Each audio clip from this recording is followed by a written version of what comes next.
എൻ്റെ പുതിയ വീഡിയോയിലേക്ക് എല്ലാവർക്കും സ്വാഗതം. പഴയകാല സിനിമകളിലേക്ക് ഒരു തിരിഞ്ഞുനോട്ടം എന്ന എൻ്റെ സീരീസിലെ 3-ാമത്തെ എപ്പിസോഡാണ് ഇന്ന് ഞാനിവിടെ അവതരിപ്പിക്കുന്നത്. ഒരു സ്ത്രീയുടെ പ്രതികാരത്തിൻ്റെ കഥ പറയുന്ന ഒരു പെണ്ണിൻ്റെ കഥ എന്ന സിനിമയാണ് ഞാനിവിടെ നിങ്ങളുടെ മുന്നിൽ അവതരിപ്പിക്കാൻ പോകുന്നത്. ചിത്രാഞ്ജലി പിക്ചേഴ്സിൻ്റെ ബാനറിൽ 1971 KSR മൂർത്തി നിർമ്മിച്ച് KS സേതുമാധവൻ സംവിധാനം ചെയ്ത ഈ ചിത്രത്തിൽ സത്യൻ, ഷീല, ഗോവിന്ദൻകുട്ടി, ഉമ്മർ, മുത്തയ്യ, കവിയൂർ പൊന്നമ്മ, TR ഓമന, ജയഭാരതി, അടൂർ ബാസി, പറവൂർ ഭരതൻ തുടങ്ങിയവരാണ് അഭിനയിച്ചിരിക്കുന്നത്. വയലാർ ദേവരാജൻ ടീമാണ് ഇതിലെ ഗാനങ്ങൾ ഒരുക്കിയിരിക്കുന്നത്. ഇനി കഥയിലേക്ക് കിടക്കാം. ബോംബെയിലുള്ള ധനാഢ്യയായ ഗായത്രി ദേവി നാട്ടിലുള്ള മാധവൻ തമ്പിയുടെ എസ്റ്റേറ്റും അയാളുടെ ഉടമസ്ഥതയിലുള്ള ഒരു ബംഗ്ലാവും വാങ്ങിച്ച ശേഷം നാട്ടിലെത്തുന്നു. ധനാഢ്യനും പ്രതാപിയുമായിരുന്ന മാധവൻ തമ്പി ഇപ്പോൾ വലിയ കഷ്ടത്തിലാണ്. നിശ്ചയിച്ച മകളുടെ വിവാഹം നടത്താൻ പോലുമുള്ള സാമ്പത്തിക ശേഷി അയാൾക്കില്ല. പണം കിട്ടാനുള്ളവർ അയാളുടെ വീട്ടിൽ കയറി ഇറങ്ങുന്നു. അയാളുടെ കൈവശം ഗായത്രി ദേവി വാങ്ങിച്ച ബംഗ്ലാവിനടുത്ത് മറ്റൊരു സ്ഥലം കൂടിയുണ്ട്. ഈ സ്ഥലം ഗായത്രി ദേവിയെ കൊണ്ട് വാങ്ങിപ്പിച്ച് തൻ്റെ കടങ്ങളെല്ലാം വീട്ടാമെന്ന പ്രതീക്ഷയിൽ അയാൾ ഗായത്രി ദേവിയെ കാണാൻ അവരുടെ വീട്ടിലെത്തുന്നു. എന്നാൽ ഗായത്രി ദേവി അയാളെ കാണാൻ കൂട്ടാക്കുന്നില്ല. അയാൾ അപമാനിതനായി മടങ്ങിപ്പോകുന്നു. ഗായത്രി ദേവി പണ്ടത്തെ തൊഴിലാളി നേതാവായിരുന്ന രാഘവൻ എന്നയാളെ വീട്ടിലേക്ക് വിളിച്ചു വരുത്തുന്നു. അവർ തമ്മിൽ കാണുമ്പോൾ ഗായത്രി ദേവിയോട് അയാൾ സാവിത്രി അല്ലേ എന്ന് ചോദിക്കുന്നു. അവർ അതേയെന്ന് പറയുന്നു.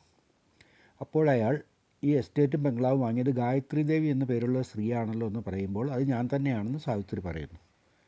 സാവിത്രി ഇത്ര നാൾ എവിടെയായിരുന്നു എന്ന് രാഘവൻ ചോദിക്കുമ്പോൾ അത് ഞാൻ മറ്റൊരു അവസരത്തിൽ പറയാമെന്നും പറയുന്നു. സാവിത്രി രാഘവനോട് തൻ്റെ എസ്റ്റേറ്റിൻ്റെ ചുമതല ഏറ്റെടുക്കണമെന്ന് ആവശ്യപ്പെടുന്നു. എന്നാൽ രാഘവൻ ആ ഉത്തരവാദിത്തം ഏറ്റെടുക്കാൻ തനിക്കാവില്ല എന്ന് പറഞ്ഞ് ഒഴിഞ്ഞു മാറുന്നു. സാവിത്രി രാഘവനോട് അയാളുടെ കൂട്ടുകാരൻ രാജനെക്കുറിച്ച് അന്വേഷിച്ചപ്പോൾ അയാൾ മരിച്ചു പോയെന്ന് രാഘവൻ പറയുന്നു. തങ്കമ്മയെക്കുറിച്ച് പറഞ്ഞപ്പോൾ അവരെ രാഘവൻ വിവാഹം കഴിച്ചെങ്കിലും പ്രസവത്തിൽ അവരും മരിച്ചുപോയി എന്നറിയിക്കുന്നു. ഇങ്ങനെയിരിക്കെ നാട്ടിലുള്ള ചിലർ വന്ന് മാധവൻ തമ്പിയോട് നടക്കാനിരിക്കുന്ന തിരഞ്ഞെടുപ്പിൽ സ്ഥാനാർത്ഥിയാവണമെന്ന് അവർ ആവശ്യപ്പെടുന്നു. തമ്പി ആദ്യം ഒഴിഞ്ഞു മാറിയെങ്കിലും പിന്നീട് സമ്മതം മൂളുന്നു. ഈ വിവരം പത്രത്തിൽ വരുന്നു. ഇത് വായിച്ച സാവിത്രി രാഘവനെ വിളിപ്പിച്ച് തിരഞ്ഞെടുപ്പിൽ തമ്പിക്കെതിരെ മത്സരിക്കണമെന്ന് ആവശ്യപ്പെടുന്നു. രാഘവൻ ഒഴിഞ്ഞു മാറിയെങ്കിലും ഒടുവിൽ അയാൾ സമ്മതിക്കുന്നു. തിരഞ്ഞെടുപ്പിൽ രാഘവൻ വിജയിക്കുന്നു. തിരഞ്ഞെടുപ്പിൽ വിജയിക്കാൻ വേണ്ടി തമ്പി തൻ്റെ ഉണ്ടായിരുന്ന സ്ഥലം കിട്ടിയ വിലയ്ക്ക് വിറ്റ് ആ പണം തിരഞ്ഞെടുപ്പിന് വേണ്ടി ചിലവഴിക്കുന്നു. തമ്പി പണം കൊടുക്കാനുള്ളവരെയെല്ലാം സാവിത്രി വിളിച്ചു വരുത്തി അവർക്ക് കിട്ടാനുള്ള പണം പലിശ അടക്കം കൊടുത്തു തീർത്തതിന് ശേഷം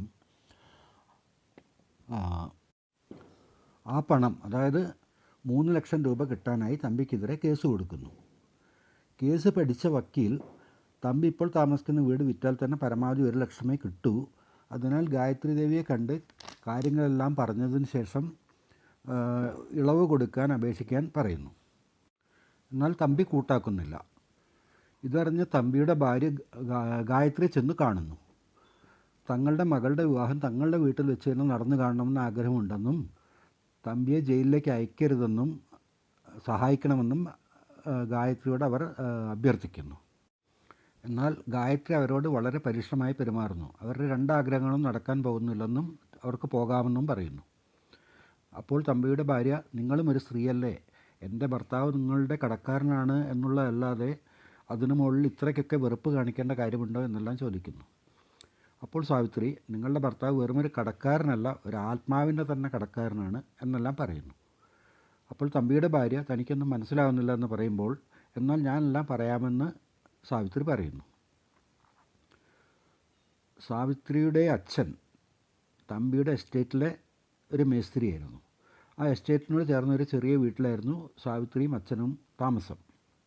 ഇനി കഥ കാണിക്കുന്നത് ഫ്ലാഷ് ബാക്കിലാണ്. ഒരു ദിവസം സാവിത്രിയുടെ വീട്ടിലേക്ക് സഖാവ് രാഘവൻ മറ്റൊരു ചെറുപ്പക്കാരനെയും കൂട്ടി എത്തുന്നു. മറ്റൊരു തൊഴിലാളി നേതാവായ സഖാവ് രാജനായിരുന്നു അത്. പല കേസുകളും ഇയാളുടെ പേരിലുണ്ട്. അതുകൊണ്ട് തന്നെ ഇയാൾ കുറേ കാലമായി ഒളിവിലാണ് താമസം. കുറച്ചു കാലം ഇവരുടെ വീട്ടിൽ ഒളിവിൽ താമസിക്കാനായിട്ടാണ് രാജൻ വന്നിരിക്കുന്നത്.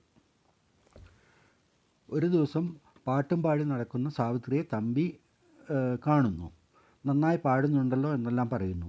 അടുത്ത ദിവസം തമ്പി മേസ്ത്രിയുടെ വീട്ടിൽ വന്ന് മേസ്ത്രിയോട് സാവിത്രിയെക്കുറിച്ച് പുകഴ്ത്തി സംസാരിക്കുന്നു.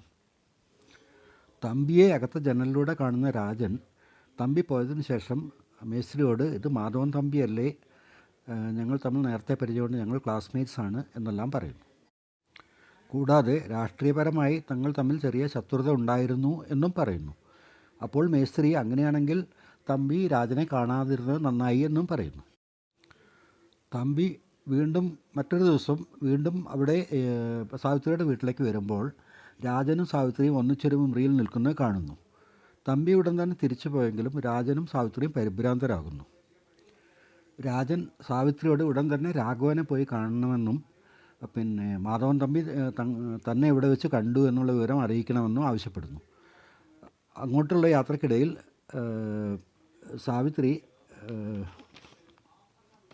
തങ്കമ്മ എന്ന കൂട്ടുകാരിയെ കാണുന്നു. വിവരം അവളോട് പറയുന്നു. അപ്പോൾ അവൾ രാഘവനെ കാണാൻ പോകുന്നതിലും നല്ലത് തമ്പിയുടെ അടുത്ത് നേരിട്ട് പോയി അദ്ദേഹത്തോട് ഈ വിവരം പുറത്തു വരുന്നത് അപേക്ഷിക്കുന്നതായിരിക്കും നല്ലത് എന്ന് പറയുന്നു. ഇനിയുള്ള ഭാഗങ്ങൾ നിങ്ങൾ നേരിട്ട് കാണുന്നതായിരിക്കും നന്നാവുക.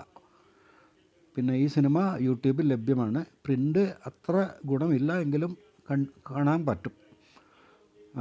ഈ വീഡിയോ നിങ്ങൾക്ക് ഇഷ്ടമായി എന്ന് കരുതുന്നു. ഇഷ്ടമായെങ്കിൽ ലൈക്ക് ചെയ്യുക, ഷെയർ ചെയ്യുക, കമൻറ്റ് ചെയ്യുക. ചാനൽ സബ്സ്ക്രൈബ് ചെയ്യാത്തവരുണ്ടെങ്കിൽ സബ്സ്ക്രൈബ് ചെയ്യുക. നന്ദി, നമസ്കാരം.